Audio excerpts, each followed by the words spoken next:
Welcome back, Shalloners. Well, today's the day. We're finally going to tackle a topic you guys have been begging for forever. Brangelina. Not just Brad and Angie, but Jennifer Aniston too. And not just the dirt, because you know I got it as a gossip editor. We're going to talk about what makes a man cheat in the first place and whether or not it was actually a good decision or a bad one to leave Jen for Angie. And don't worry, guys. This is just the first of several Brangelina videos I'm going to do because once we got into it, I realized how many billions of layers there are to this relationship and how many millions of topics it covers. So we're just getting warmed up. But first, just want to remind you guys that if you have a love question of your own or want to talk to me privately about any little thing, find me on the Instant Go app. My username is ShallonXO and click chat to get connected. Also, find me on Instagram at ShallonXO where I let you guys weigh in on video topics and just like this video, help me come up with an angle for something we have all been talking about. And be sure to listen to my podcast, Girl on Top, out every Wednesday, every place podcasts are found. So Brad and Angie, I hesitated doing this for so long because I literally didn't think anyone still cared. If you didn't know, blah, blah, blah, if you're new here, I was the editor of Star Magazine for a really long time, and Brad and Angie was like our bread and butter. Like, we would put them on as many covers as possible because people were still obsessed with them, like 15 years later. And like, I wasn't, but a lot of people are. And the reason we're obsessed with love triangles like this, like back in the day, it was like Elizabeth Taylor and Eddie Fisher and Debbie Reynolds. Like Elizabeth Taylor was the Angelina, Debbie was the good girl, Jennifer Aniston. And it's like this dynamic, like the slutty, crazy, wild woman. And like the good girl has been a construct like since the Bible. Like this has been the story. And that's why it resonates with us, because this is not contingent on a generation or a profession or an age group. This happens. And I have always loved Angelina Jolie. I've loved Jennifer Aniston too, but now knowing everything that I know from behind the scenes, it's a whole different thing.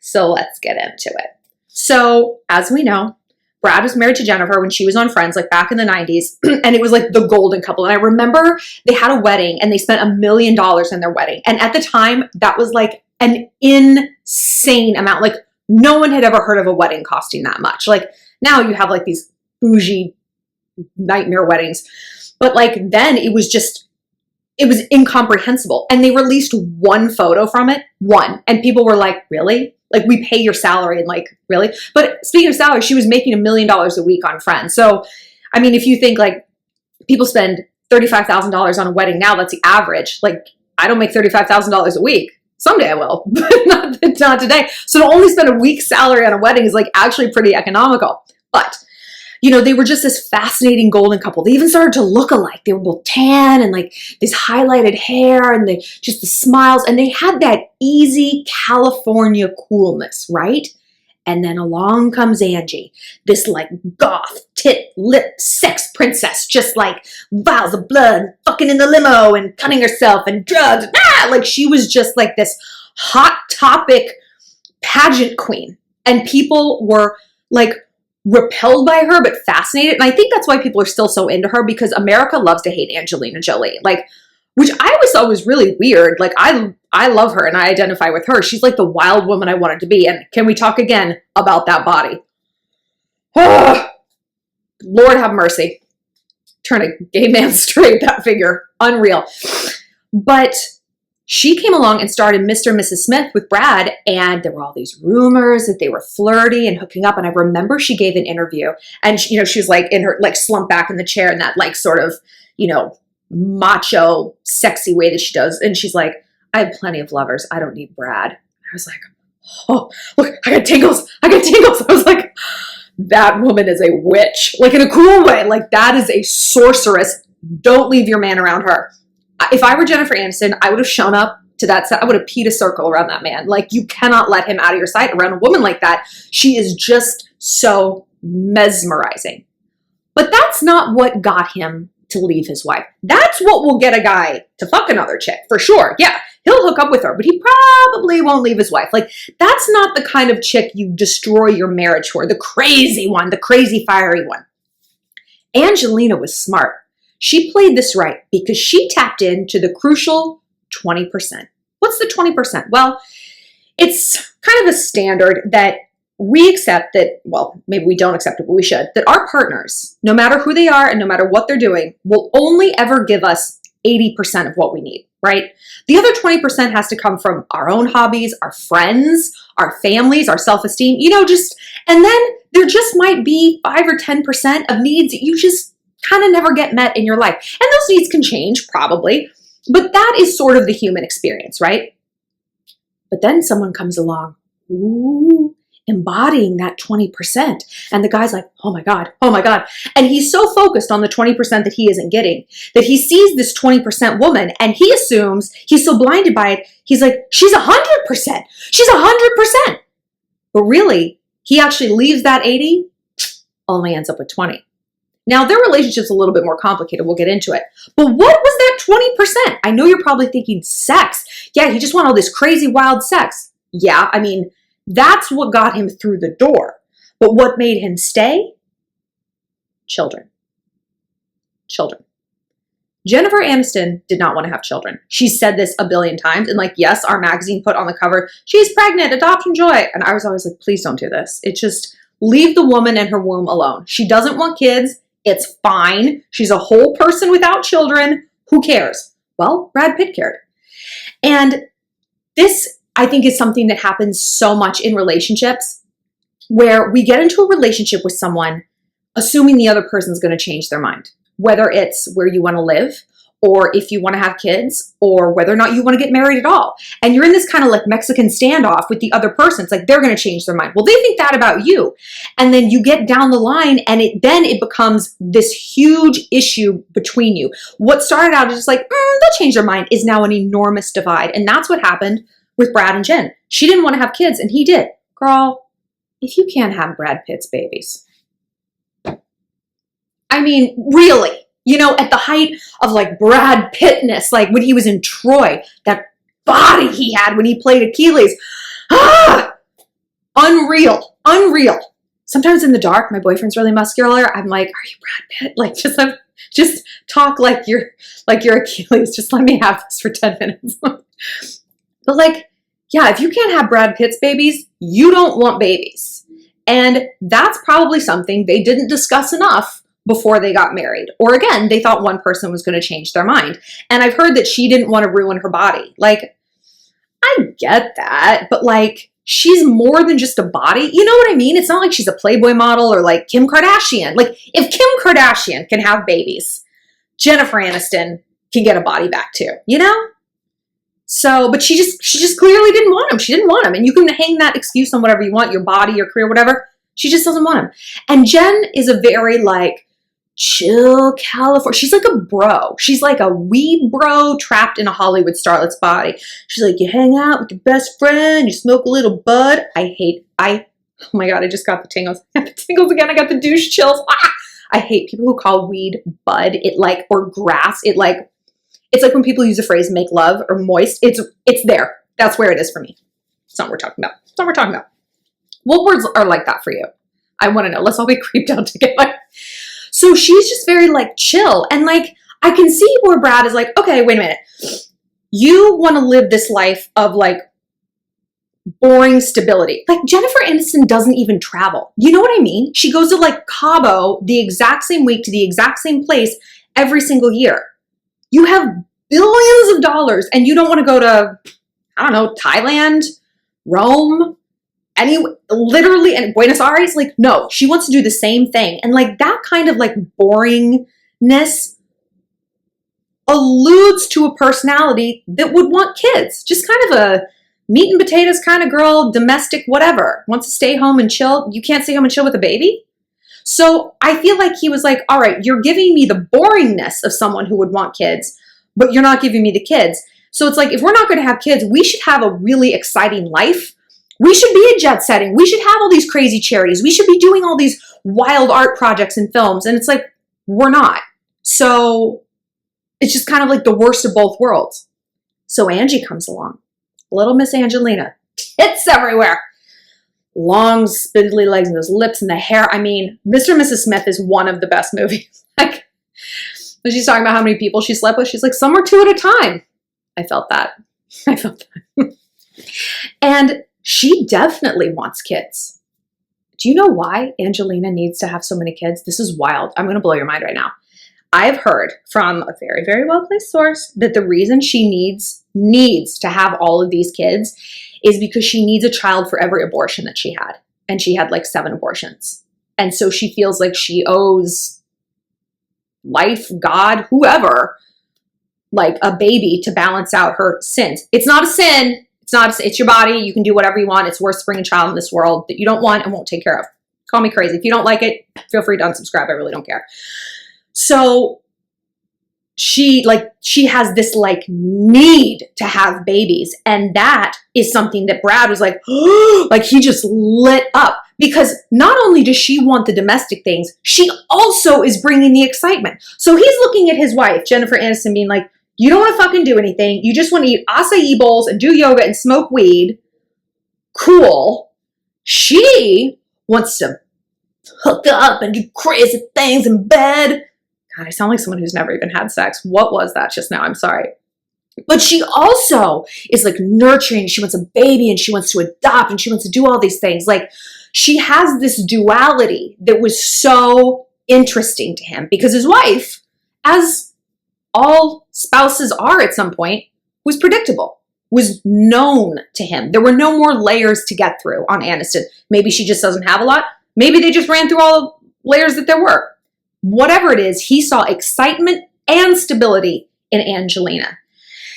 So how does this affect why guys cheat, right? Because we have to be so careful. Like, okay, I've read a lot about cheating. Like I've read a lot of psychological studies. I actually read one recently and they said overwhelmingly, scientists and psychologists agree that people cheat to feel alive, and to explore different sides of their own personality, right?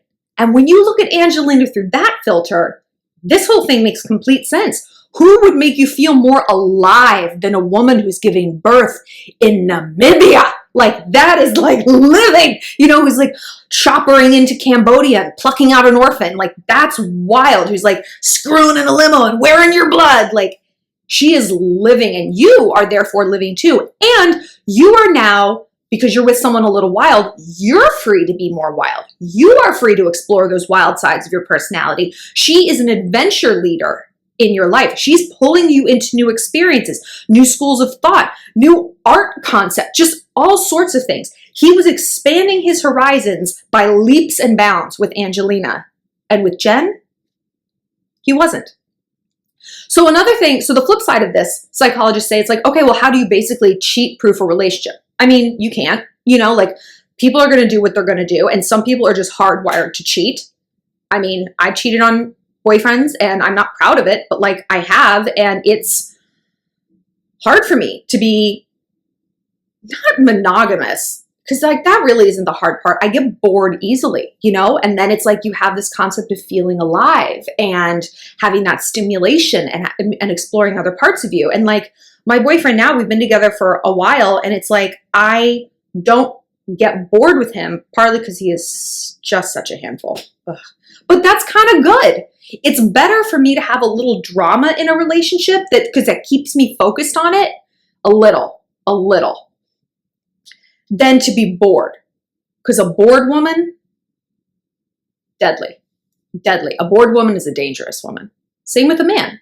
It's dangerous in terms of, their relationship. So psychologists say that the way to prevent the cheating is to cultivate those same feelings of excitement and personal growth in your relationship. And how do we do that? Well, if you ask a woman how we define a guy that's intellectually stimulating, he's intellectually stimulating. What does that mean? It basically means the same thing to all of us, right? We would all kind of define it the same way. Like he's smart, he's well read, he has lively conversation, he asks thought-provoking questions, blah, blah, blah, right? You ask a man, what does it mean if a woman is intellectually stimulating? You know what it means? She withholds her time. That's what it means. And that does not change man to man to man. That is what it means. And they might not even be able to articulate it as such, but they'll say something like, she's mysterious, she's hard to get, she's busy, she's fascinating, she's a bit of an enigma. That is intellectually stimulating to them. They like a puzzle. They like to chase because they are hunters. They're hunters. They like to hunt. And so you got to withhold your time a little within your own relationship. I'm not saying like don't text your boyfriend back. Like that's weird, because if there's one thing guys can smell, it's a game. It's manipulation, you know? And that just smacks of desperation. Like you're holding on too tight and these machinations are just, they're too forced. I think my boyfriend is still so geeked on me and he chases me so hard because I'm just always a little bit out of reach. And I don't do it purposely necessarily, but I have my priorities before anything else in my life. I have my goals, my money, my career. They come first. And he knows that. Everybody in my life knows that. And maybe it won't be like that forever. You know, I think I'll shift and like maybe have a family one day. My mind's changing, but it's changing. But for now, like this is my priority. And so I don't play hard to get. I am hard to get. My schedule doesn't allow for last minute freestyling dates. You want me, you got to book me in advance. I don't care if you're my boyfriend of 2 years. You know, I don't have time to hang out if you're going to be on your phone scrolling. I have things to do. You want to hang out with me? You have to have a conversation. We have to have an activity. What are we doing? What's the point here? Why am I here? You know, not to say that like you have to go into a relationship with this attitude of like, entertain me, but don't waste your time if someone is just kind of wasting your time. Like we talk a lot about Kourtney Kardashian and Rihanna and how they're sort of like confidence leaders in that space, right? And guys jock them because they're always just a little out of reach. Same with Angelina. She had a lot of things going on, charities. She was traveling. She was doing all these things. She was starring in things, directing, writing, blah, blah, blah. And that's alluring. It's multidimensionality and it keeps a man's mind stimulated. And that helps a guy not to cheat, right? Because he didn't cheat on Angelina. He cheated on Jennifer. He cheated on the boring one. And look, I'm not victim blaming. Because plenty of interesting people get cheated on. You know, some people are just horn dogs. But I really do think in this situation, it was a matter of Jen and Brad just not being a great match for the long term. And I'm not saying that their relationship was unsuccessful. You can have a relationship that ends that was still successful. You grew, you learned, you loved each other for a time, and maybe that time simply ends. If they're not there for a reason, then they just got to be there for a season, you know? So if you're looking to cheat-proof your relationship, cultivate that spirit of intellectual stimulation. And if you don't want to do the whole playing hard to get thing, I get it. Like it's tiring. And like I said, it works for me because I genuinely am so busy and I travel so much. And my boyfriend the other day was like, I never see you. And I'm like, I see you more than I see anyone. He's like, but that still doesn't mean you see me a lot. I was like, yeah, I know, but you're still at the top of the list. I mean, I've been here for 2 weeks and that's longer than I've been anywhere in months. So I love you. I don't know. I love you. So if you don't want to like go down that road because it's hard, cultivate that intellectual stimulation through hobbies. Pick something completely out of the blue, like that neither one of you have experience in. Maybe golf or something like that, or something physical because physicality releases endorphins and endorphins promote bonding, right? Or you're learning how to sail together, something that you both are starting from scratch so that one person doesn't feel superior or bored while waiting for the other person to catch up, and learn it together. Even if it's just like, we're getting into hockey this season. We're picking a team. We're learning all about the players. We're doing our own little fantasy pool. Hockey is our thing. Go Penguins. So try to cultivate that within your relationship. And like I said, be busy. And if you're faking being busy, go out and be for real busy. There's a lot of things you can do. Enrich yourself. Get some hobbies of your own. Go volunteer, for God's sakes. Don't sit around waiting for your partner to give you the clues to be stimulated. Go and get that for yourself. I think if Jennifer Aniston had done that, things would have turned out a little bit differently. But you know what? The 20% of like having kids is not just 20%. If you are not aligned on that thing, it becomes like 98%. So don't discount that and think, oh, I shouldn't leave my boyfriend who doesn't want to have kids just because that's the only thing wrong. That's a big thing that's wrong.